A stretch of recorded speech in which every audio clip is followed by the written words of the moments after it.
Hello बच्चों, welcome back to our YouTube channel. तो बच्चों, आज हम लोग मैग्नेटिज्म का जो इम्पोर्टेंट एक टॉपिक है, मैग्नेटिक प्रॉपर्टीज ऑफ मैटर।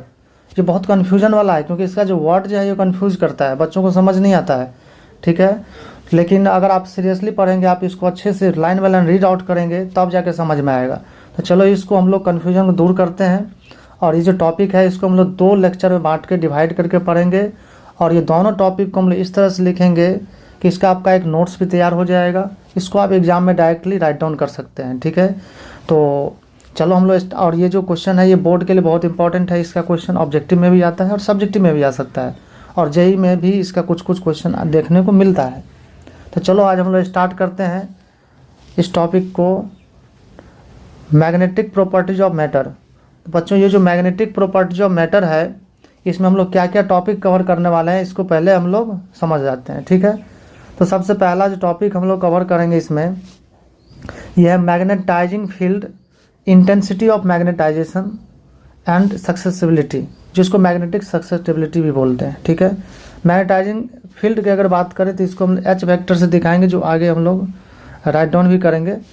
अगर इंटेंसिटी ऑफ मैग्नेटाइजेशन की बात करो तो इसके लिए जो सिंबल यूज करेंगे आई वेक्टर यूज करेंगे, और इसके लिए जो हम लोग यूज करेंगे ये है,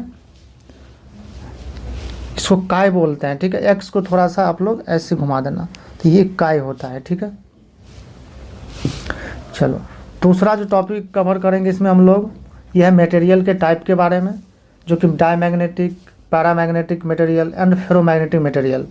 उसके नेक्स्ट जो होगा हमारा ये क्यूरी लॉ है। फिर उसके बाद क्या है, मैग्नेटिक हिस्टेरेसिस। ठीक है, ये जो मैग्नेटिक हिस्टेरेसिस है ये भी इंपॉर्टेंट है।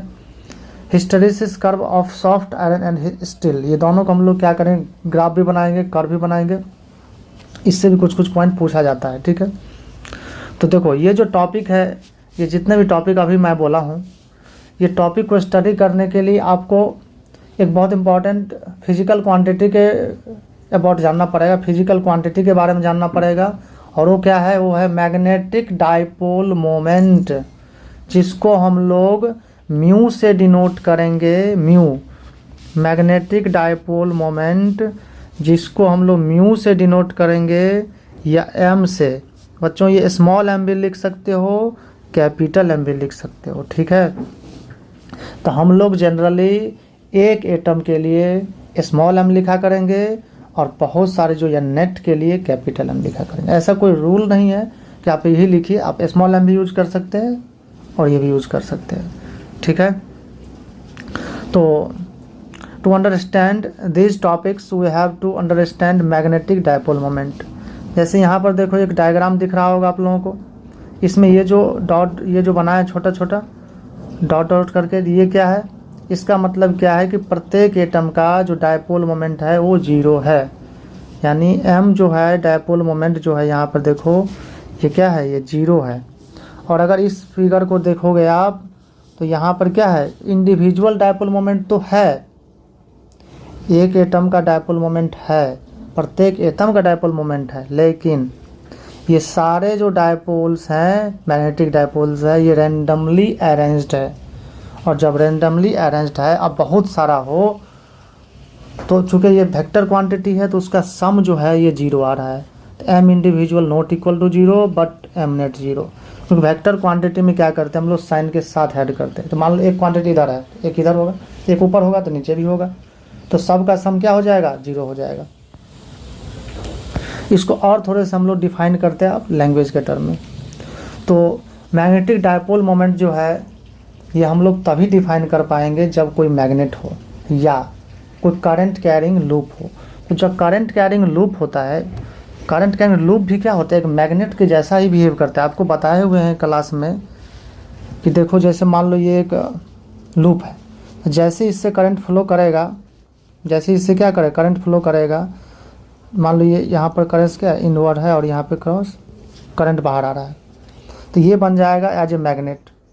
जैसे मान लो ये, ठीक है, ये लूप है, तो जैसे यहाँ करंट अंदर की तरफ गया, यहाँ करंट बाहर की तरफ आया, तो जैसे इसमें करंट जाएगा तो क्या होगा, ये मैग्नेट बन जाएगा। तो इसमें नॉर्थ पोल साउथ पोल आ जाएगा। ये भी बता चुका हूँ मैं क्लास में आप लोगों को कि नॉर्थ पोल साउथ पोल कैसे पता होगा कि इधर होगा या इधर होगा। तो जैसे मान लो कोई लूप है, ठीक है, तो करंट के तरफ राइट हैंड के फिंगर्स को घुमाना है। राइट हैंड फिंगर्स देखो, राइट हैंड के फिंगर्स को घुमाना इस तरह से कि थंब रखे परपेंडिकुलर रखना है। तो करंट की तरफ घुमाओगे तो ये नॉर्थ पोल देगा, दूसरे साइड क्या होगा साउथ पोल। जैसे मान लो कि एक करंट कैरिंग लूप है इस तरह से, और ये करंट इधर की तरफ जा रहा है, तो इसको ऐसे घुमाओगे, क्योंकि ऐसे देखो अंदर गया, तो ऐसे रखेंगे, देखो किधर गया, नॉर्थ पोल इधर बन जाएगा, साउथ पोल इधर बन जाएगा। चलो पेपर पे देखते हैं हम लोग। जैसे ये जो है करंट यहाँ पर क्या है, इंडर की तरफ है, यहाँ करंट क्या है क्रॉस है, यहाँ पे डॉट है। तो इसको क्या करोगे, ऐसे जा रहा है तो इधर बन जाएगा नॉर्थ, इधर बन जाएगा साउथ। तो मैग्नेटिक फील्ड लाइन्स क्या होगा, इस तरह से निकलेगा, क्योंकि आपको पता है कि नॉर्थ से निकलता है और साउथ में इंटर करता है। और करंट क्या होता है, यहाँ डॉट होता तो क्या होता है, यहाँ क्रॉस होता, तो हम लोग ऐसे घुमाते। तो जब ऐसे घुमाते तो क्या होता है, इधर होता है नॉर्थ, इधर होता है साउथ। समझ गए। चलो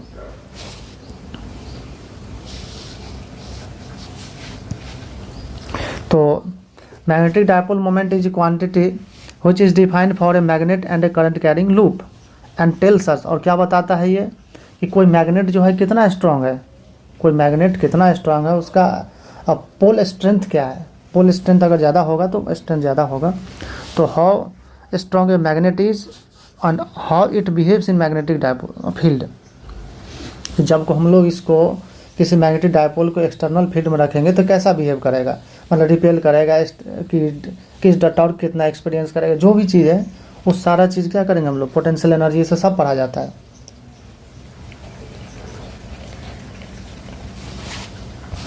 ठीक है। तो देखो अब कोई बार मैग्नेट है, मान लो ये बार मैग्नेट का क्या है, ये नॉर्थ पोल है, ये साउथ पोल है। तो यहाँ से नॉर्थ पोल और साउथ पोल के बीच का डिस्टेंस जो हम लोग लेट किए हैं यहाँ पे 12 लेट किए हैं। ठीक है। तो इसका जो मैग्नेटिक मोमेंट होगा m×12, और यहाँ पर स्मॉल m को बोला जाता है पोल स्ट्रेंथ। ठीक है। जैसे वहाँ पर चार्ज था ना, यहाँ पर इलेक्ट्रोस्टैटिक में चार्ज क्यू था, तो चार्ज क्यू का वैल्यू जो है इसको स्ट्रेंथ बोलते हैं वैल्यू। यहाँ इसके लिए क्या यूज करेंगे, जैसे ये जो था तो उसी तरह से यहाँ पे बिहेव होगा। ठीक है। और ये डिस्टेंस 12 हो जाएगा। करंट कैरिंग लूप की बात करेंगे तो क्या हो मैग्नेटिक मोमेंट I×A, लेकिन अगर इसमें बहुत सारा टर्न्स होगा, अगर मान लो n टर्न्स है इस कॉइल में, तो कितना होगा NIA। टर्न मतलब क्या है कि इसमें बहुत बार तार लपेटा गया है। ठीक है। बहुत बार तार को क्या किया है, वाउंड किया गया है। तो इस सिचुएशन में हम लोग जो टोटल मैग्नेटिक मोमेंट डिफाइन करेंगे, ये क्या करेंगे हम लोग, जितने नंबर ऑफ टर्न्स है उसको I×A से मल्टीप्लाई कर देंगे, तो हमें टोटल मैग्नेटिक मोमेंट आ जाएगा। और इसका अगर यूनिट की बात करोगे देखो, तो करंट का होता है एम्पियर और ए का होता है एरिया। एरिया मतलब मीटर स्क्वायर, तो एम्पियर मीटर स्क्वायर होगा, माइनस नहीं है बच्चों, ये एम्पियर मीटर स्क्वायर है। ठीक है। तो अब हम लोग टॉपिक स्टार्ट करेंगे, लेकिन इसको हम लोग दूसरे लेक्चर में स्टार्ट करेंगे। आज के लिए इतना ही है, आप इसको अच्छे से राइट डाउन कीजिए। और अगला दिन जो हम लोग पढ़ेंगे मैग्नेटाइजिंग फील्ड, एकदम बढ़िया से पढ़ेंगे नोट्स के साथ, सब याद ही हो जाएगा आपको, बस लेक्चर देखना है आपको याद हो जाएगा। ठीक है। Magnetising field, intensity of magnetisation, magnetic susceptibility, paramagnetic, diamagnetic, कुछ याद करने की जरूरत नहीं, आपको याद हो जाएगा। आप विश्वास कीजिए आपको याद हो जाएगा, बस आपको लेक्चर को अच्छे से कंटिन्यू करना है। ठीक है।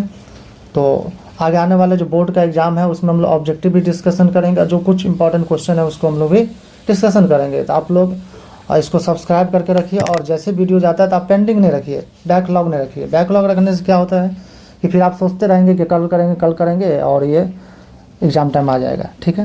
तो आई होप कि आप लोग अच्छे से कंप्लीट करके रखोगे। तब तक अगला दिन हम लोग फिर मिलते हैं अगले लेक्चर में।